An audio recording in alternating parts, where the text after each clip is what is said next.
Nasa linya po natin NCRPO Chief Oscar Albayalde. Magandang umaga po. Yes, magandang umaga sa inyo, Igan. Opo, napatay na po yung gunman pero may iba't ibang mga nababalita. Ano ang dahilan ng kanyang pagkapatay? Nakipagbarilan ba sa mga otoridad o nagpakamatay daw? Ano po, Director? Apparently, sininuk niya po yung sarili niya. No? Na-recover po siya na nakahiga doon sa at sinunod niya yung kanyang sarili. Oho. Opo. So, suicide? Parang gano'n po, opo. Ano po, nung na-corner na siya o natagpuan na lang po siyang nasa ganong sitwasyon? Well, nag-lock po siya ng kwarto at nung mabuksan po yung kwarto, although napakausok, no? At doon po sa may gilid ng kwarto nakita, doon sa salamin, at doon po nakita yung kanyang katawan. Aha. Paano po natin na kumpirma na siya po yung gunman, Director? Na-recover po yung baby arclight at saka yung short firearm sa kanyang sa tabi. May pagkakilanlan na po siya? Wala pa po. Dahil yung pong sasakyan niya ngayon ay pinapanel pa natin, tinitingnan pa ng ating EODK na just in case meron siyang ID at yung katawan niya wala pa pong nare-recover na ID. So sa usaping seguridad dyan sa Resorts World, siya ho ba'y nagsugal o nag-check-in sa hotel? Wala pong masabi dahil dumating po ito na nag-park siya doon sa parking area, no? At nagdire-diretso siyang pumasok. Hindi po siya naka-check-in dito sa hotel. Siya ho ba'y nag-iisa lang o may iba pang kasama, Director? Mag-isa lang po siya. Wala po siyang kasamang iba. Wala ibang kasama. At napatunay na siya ay foreign-looking, Director? Well, based po dun sa mukha niya, no, foreign-looking talaga siya at ang sabi ng mga tao, yung mga kinausap niya, nagsasalita daw po siya ng English. Paano po ang problema? Patay na ito. Yung motibo ho ba nalilinawan na tayo, Director? Well, ang nakita po natin dito na isa parang deranged na tao, no? Parang Director? Hello? Director? Hello.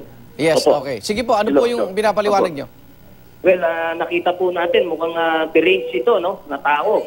Mukhang nabaliw na po siguro ito, naubos yung pera niya sa casino. Kaya medyo siguro nawala po sa tamang pag-iisip. Kaya nagawa niya itong bagay na ito.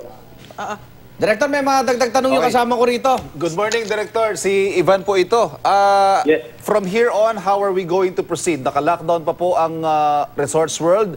Napatay na yung nag-iisang gunman ikanyo, no? How are we going to proceed from here on, sir?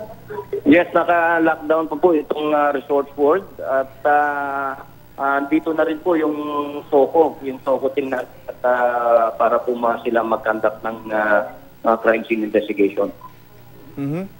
So sir, si Susan po ito. So yung katabi ho mga establishmento dyan ng Resorts World, apektado ho ba nung lockdown na yan? Kasi may mga katabi ho mga hotel pa yan, may mga establishments near Resorts World na alam ho 24 hours yung kanilang operation. Kumusta ho ang sitwasyon ngayon doon sa mga lugar na yan? Hindi naman po, na normal yun sa kanila. Although nagtalaga po tayo ng mga additional na police personnel sa kanila just to make sure kanina na hindi po makatawid yung suspect doon sa kanilang hotel. At although ngayon po nakikita natin na meron naman pong labas-pasok yung kanilang bisita. So lilinawin lang ho natin, para ang dami ho nagtatanong na parang ang akala nila yung buong lahat ho ng establishmento diyan sa paligid ng Resorts World apektado nitong pinatupad na lockdown. Hindi naman po itong Resorts World lang, ito po itong teams, no? At ito pong harapan niya ay talagang nakasara dahil nandito yung ating mga fire trucks. Apa.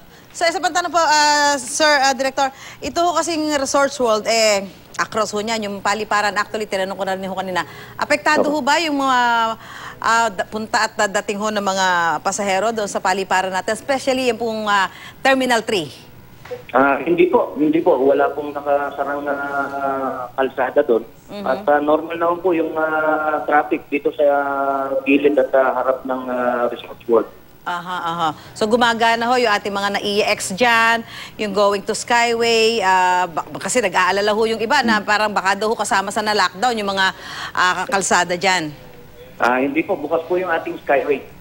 So, General, we expect na in the next few hours ay bubuksan na po uli yan, yung naka-lockdown na Resorts World? Well, ito pong mismong harapan ng Resort World, most probably, kung hindi pa po, dahil marami pong napasok na salamin din dito at ito pong Bureau of Fire natin, nandito pa rin yung kanilang mga trucks, no? Most probably, magtagal po siguro ng konti ito. So sir, ano ho ba, nagkaroon ba ng pagsabog o yun lang ho talagang dahil nagsunog ho doon sa mga table, wala ho nangyaring pagsabog, Director? Wala po. Ang ginawa ko niya, talagang sinunog yung mga casino tables, no? Yun po ang ginawa niya parang diversionary tactics niya siguro yun. At bago siya umakyat dun sa fifth floor. Okay. Sir, nakausap niyo yung gwardiya. Paano nakalusot? Nakalusot yung armas. Yung armas kasi alam niyo, mahigpit ho ang seguridad dyan. Merong pang bago ka pumasok dyan, kahit nga wala kang dala, ibarang babadi screen ka nila eh. Paano daw nakalusot? Tama po yan. Nag-park po kasi siya doon sa malaking parking area, no? At pagbaba niya, bit-bit po niya kaagad yung kanyang mahabang baril. It's a baby Armalite. At pagpasok niya, hindi naman po siya dumaan doon sa, gumilit po siya doon sa metal detector. Okay. At yung sinitap po siya nung guard, nakita niya yung mahabang, nataranta na po yung gwardiya at nagtakbuhan na rin. Pati po yung gwardiya, tumakbo na. Pati po yung mga tao, nagtakbuhan na rin. Nataranta ko nung nakita ng mga gwardiya yung mahabang armas. Tama po yan. Director, pakilinaw nga po, may mga kumakalat din kasi mga balita na may iba daw na namatay pa dahil naman sa sunog. Ano hong katotohanan nito, General Albayalde, sir? Meron pong kanina na ilabas tayo, no? Unconscious. Hindi pa po natin alam kung ilan pa yung naiwan doon dito sa dini-recover natin. At pinala naman natin po sa hospital. Hindi lang natin alam kung sila po ay patay o buhay. Okay. Dahil po sa sobrang usok, dahil po sa suffocation. Okay, so sa ngayon po, ang kinukumpirma natin na namatay ay yung gunman mismo na nagsunog kanya ng kanyang sarili. Aside from him, wala pa pong iba na nakukumpirma. Meron pong mga nasugatan at 30 pero very minor po yun. Okay. Dahil po sa stampede nangyari. Oo. Sir, sa yung mga guest ho doon sa mga katabing hotel, ano ho sila, nakabumalik na ho, pinapayagan na ho natin makabalik doon sa kanila mga hotel kung saan sila nagstay?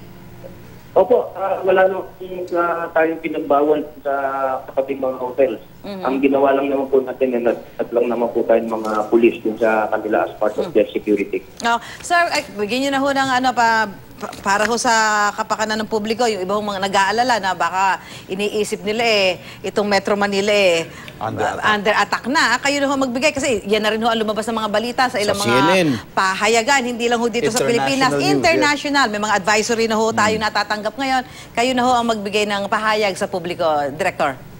Well, sa ating po mga kababayan, wala po tayong dapat ikabahala o ikalarma dahil hindi po ito isang terror attack. No? Ito po ikagpa ng isang tao na nabaliw siguro at nalulong sa droga at nalulong sa sugal.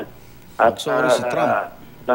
nasikahan po ng at wala pong kinalaman ito whatsoever sa kahit anumang pong terror attack. So, ngunit kailangan pa rin po natin maging mapagmasid. No? At siguro, pag po nangyari nito, pag may nakita na nakabatil na nakasibilan, kailangan i-report po natin agad sa otoridad para po maiwasan natin ang karas. Okay. Maraming salamat po, Director. Thank you, sir. Oscar Albayalde ng National Capital Region Police Office.